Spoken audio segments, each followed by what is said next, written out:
Good afternoon, you're cooking with Gima, and for today's recipe we're making my version of Italian meatballs and spaghetti. So for that, the tools you're going to need in the kitchen is a meat thermometer to check the meatballs when they've finished cooking. You're going to need a tablespoon, teaspoon, a little cup for your oil, and for your molasses. What we're going to need is also a colander for draining your spaghetti.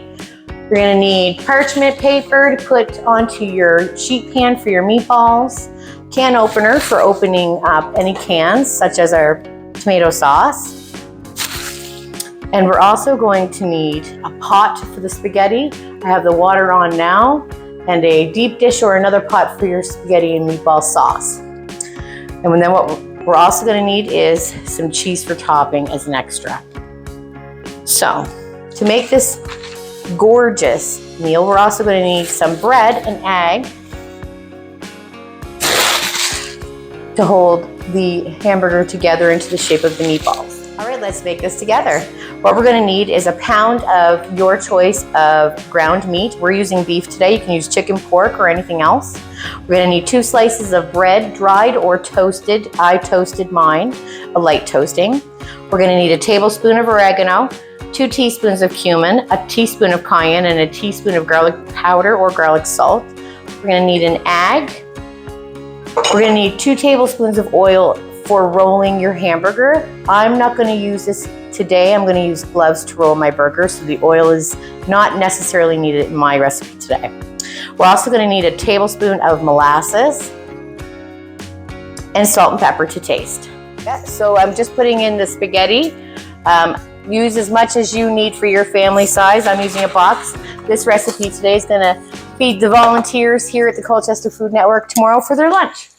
All right, so we're going to make our meatball mixture. We're going to go ahead with our tablespoon of oregano, 2 teaspoons of cumin,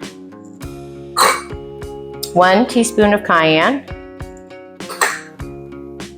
1 teaspoon of garlic powder or salt,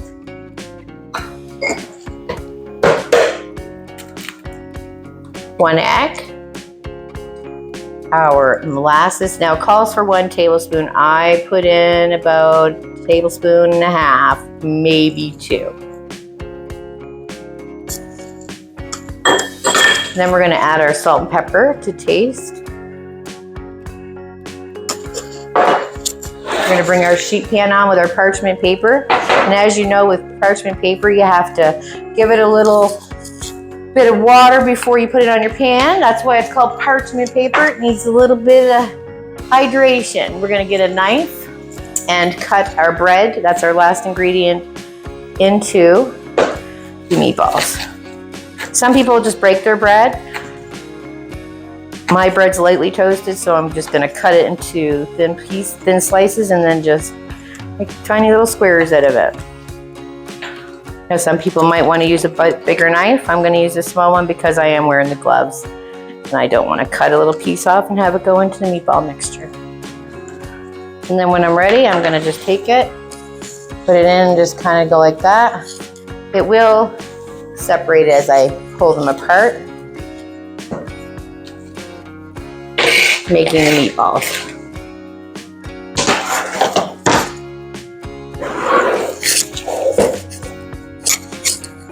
And we're just going to mix it all together until all the egg and the bread and seasonings and molasses is through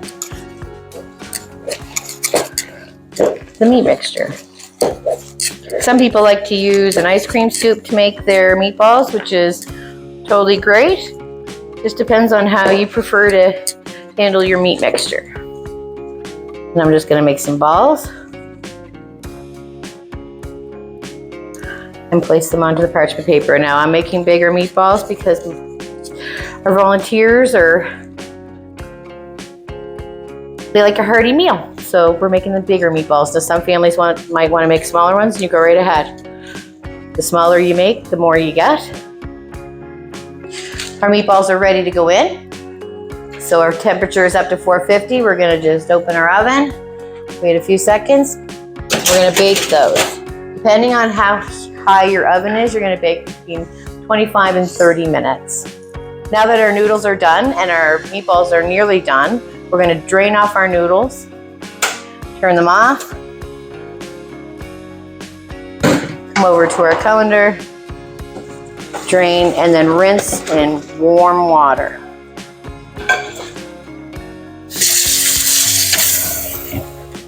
Then we're just gonna let those sit and drain off for a minute, and we're gonna get to making our sauce. So for our sauce, with our meatballs, we're gonna add our favorite pasta sauce and a tomato sauce.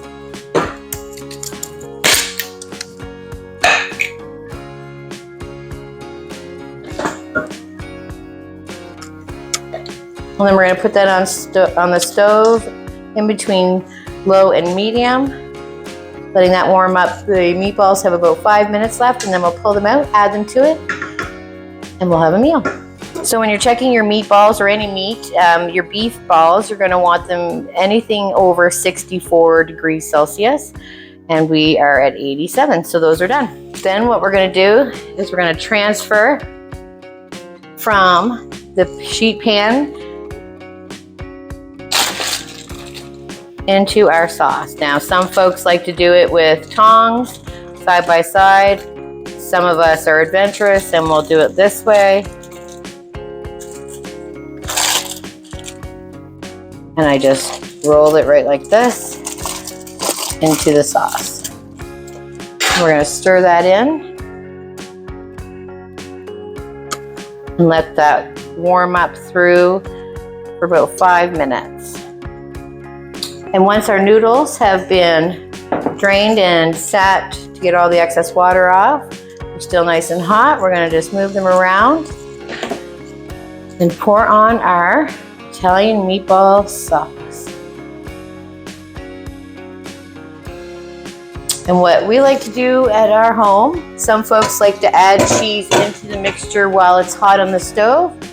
We like to take 2 cups of cheese and just throw it on like this. Again, in the recipe, folks, it does say to mix it into the sauce. In our home, we're going to do it just a little bit different. And we serve.